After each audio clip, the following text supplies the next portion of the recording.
ಅವತ್ತಿನ ವ್ಯವಸ್ಥೆ ಬಗ್ಗೆ ಹೇಳಿದ್ರೆ ಅಭಿಮಾನಿಗಳು ಬರೋದು ಯಾವ ಟೈಮ್ಸ್ ಅದೆಲ್ಲ ಎಲ್ಲ ಬೆಳಗ್ಗೆ ಒಂದು 10 ಗಂಟೆ ಹೊತ್ತಿಗೆ ಬೆಳಿಗ್ಗೆ ಎಲ್ಲ 10 ಗಂಟೆ ನಾವೆಲ್ಲ ಆಲ್ಮೋಸ್ಟ್ 18th ಇಂದಾನೇ ಇಲ್ಲೇ ಇರ್ತೀವಿ. 18th ಇಂದಾನೇ ಎವ್ರಿ ಡೇ ನಡೀತಾ ಇದೆ. ಇದೆಲ್ಲ 18ರಿಂದ ಇಲ್ಲೇ ಇರ್ತೀವಿ.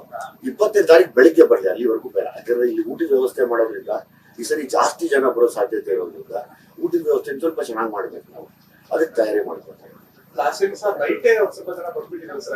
ದಯಮಾಡಿ ನೈಟ್ ಬರಬೇಡಿ, ಚಳಿ ನಮಗೆ ಬೇರೆ ಚಳಿ ಏನು ಫೆಸಿಲಿಟಿಗಳಿಲ್ಲ. ಅದು ನೋಡಿದ್ರೆ ಬೇಜಾರಾಗುತ್ತೆ.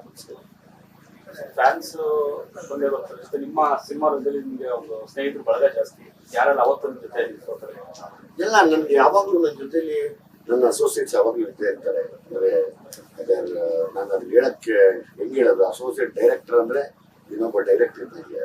ನನಗೆ ಆಲ್ಮೋಸ್ಟ್ ಜೊತೆಯಲ್ಲೇ ಇದ್ದು ನನ್ನ ಅಂತಮಂತ್ರ ಇರ್ತಾರೆ, ನನ್ನ ಫ್ರೆಂಡ್ಸ್ ಇರ್ತಾರೆ, ಎಲ್ಲ ನೋಡ್ಕೊಳ್ತಾ ಇರ್ತಾರೆ. ನಮ್ಮ ಕೋದಂಡ ಅಂತ ಇದೆ, ನಮ್ಮ ಹೇಮಂತ ಇದೆ. ಹೇಮಂತ ಇರೋದ ಅವರೆಲ್ಲ ಜೊತೆಲೇ ಇರ್ತೀವಿ. ತಾಯಿ ಮೊದಲಲ್ಲಿ ಎರಡನೇ ವರ್ಷ ತಾಯಿ ಮೊದಲಲ್ಲಿ ಆಗ್ಬೇಕು ಅನ್ನೋ ಆಸೆ ಖುಷಿ ನನಗೆ ತುಂಬಾ ಇದೆ. ಆದ್ರೆ ಒಂದು ನೋವಿತ್ತು, ಅಮ್ಮ ಸಲಗ ನೋಡಕ್ ಆಗಿಲ್ಲ. ಸೊ ಈ ಭೀಮನ ನೋಡಕ್ ಆಗ್ತಾ ಇಲ್ಲ. ಅದು ತುಂಬಾ ನೋವಿದೆ. ಸೊ ಅದನ್ನ ಹೇಳ್ಕೊಳ್ಳೋದಿರ ಖುಷಿಯಾಗಿ ಎಲ್ಲರ ಜೊತೆನೂ ಇದನ್ನ ಯಾಕಂದ್ರೆ ನೋಡಿ, ಈ 20ನೇ ತಾರೀಕಿಗೆ ನಮ್ಮಮ್ಮ ಆ ತಯಾರಿನ ಒಂದು 15 ದಿವಸ ಮಾಡೋರು. ದೇವರಿಗೆಲ್ಲ ಪೂಜೆ ಮಾಡಿಸೋದು, ಅದನ್ನ ನಾನ್ ಜವಾಬ್ದಾರಿ ತಗೊಂಡು ನಮ್ಮ ಅಕ್ಕ ತಂಗಿ ಜೊತೆ ನಾನು ಮಾಡಿಸ್ತಾ ಇದ್ದೀನಿ. ಇವತ್ತು ವಿಶೇಷವಾಗಿ ಅವರು ನೀವಿಬ್ಬರೇ ನಮಗೆ ಕ್ಲೋಸ್ ರಿಲೇಟಿವ್ಸ್ ಅಂಡ್ ಫ್ರೆಂಡ್ಸ್ ಅಂತ